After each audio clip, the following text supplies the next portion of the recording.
এই ছোট লোকের বাচ্চা, তোর সাহস কি করে হয় ওই নোংরা হাত আমার পায়ে দেওয়া? তোকে আমি বিদেশ থেকে লেখাপড়া করে আনছি কি এটা ছোট লোক কৃষকের বাচ্চাকে বিয়ে করার জন্য? তোকে আমার মেয়ে বলে পরিচয় দিতে ঘৃণা হচ্ছে। তুই আমার মান সম্মান একেবারে ধুলায় মিশিয়ে দিয়েছিস। আর দেখ ওর এই ছোট বোনের জামাই, সে কত বড় একটা অফিসের ম্যানেজিং ডিরেক্টর। আর দেখ আমার ছোট মেয়ের জামাই গর্ভে আমার বুকটা ফুলে যায়। যখন আমি রাস্তা দিয়ে হেঁটে যাই সবাই আমাকে বলে ওই যে শিবু অফিসারের শাশুড়ি যাচ্ছে। আর যখন সবাই আমাকে বলে ওই দেখ ছোট লোক কৃষকের শাশুড়ি যাচ্ছে, তখন লজ্জায় ঘৃণায় আমার মাটির সাথে মিশে যেতে ইচ্ছে করে। তুমি এই জায়গায় কেন আইছো? আমারে দেখতে নাকি আমার স্বামীর অপমান করার জন্য? তোমার ছোট মেয়ের জামাই অনেক বড় অফিসার, সেটা দেখে আমি কি করবো? আমার তো কোনো লাভ নাই। আমার স্বামী একজন কৃষক, এতেই আমি অনেক খুশি। আর আমারও যদি তোমার মেয়ে হিসাবে পরিচয় দিতে এতই ঘৃণা হয়, তাহলে তুমি কেন আইছো আমারে দেখতে? আমরা তো তোমার কাছে যাই নাই।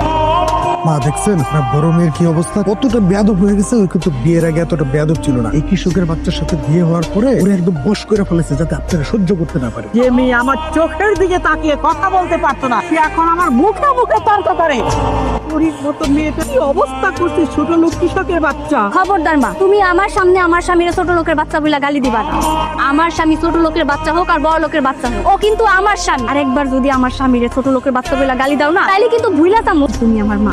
দেখেছো ছোট জামাই বাবাজি, একটা ছোট লোক কৃষকের জন্য আমার পেটের মেয়ে আমার সাথে কি ব্যবহার করছে, এই দিন দেখার জন্য আল্লাহ তাআলা আমাকে বাঁচিয়ে রেখেছে। মায়া কি হইতেছে? তোমার লোক এরকম খারাপ আচরণ করতেছো কেন? তুমি কি ভুলে গেছো সে তোমার মা, তোমার জন্ম দিছে? হইছে আমার মেয়েটাকে আমার বিরুদ্ধে নিয়ে যে ভালো শাস্তি হইব না। কাল তোর বাবার মৃত্যু বার্ষিক, তোর যদি ইচ্ছা করে যাবি, না ইচ্ছা করলে যাবি না। কি ব্যাপার মায়া, তুমি এখনো রেডি হও নাই? তাহলে তুমি কখন রেডি হইবার, কখন যাবো আমরা? রেডি হইবো মানে? তুমি কি ভুলে গেছো আজকে তোমার আব্বার মৃত্যু বার্ষিকী? এই তুমি কি পাগল হয়ে গেছো? লাজ লজ্জা বলতে কোনো কিছু নাই তোমার? কালকে যে আমার মা এসে তোমার এত অপমান করে রাইখা গেল, তারপরে তোমার ওই বাড়িতে যাওয়া লাগবে, তাই না? আপনার এই ছোট লোক চাষা জামাইয়ের সাথে এক টেবিলে বসে খাওয়া বা পক্ষে সম্ভব।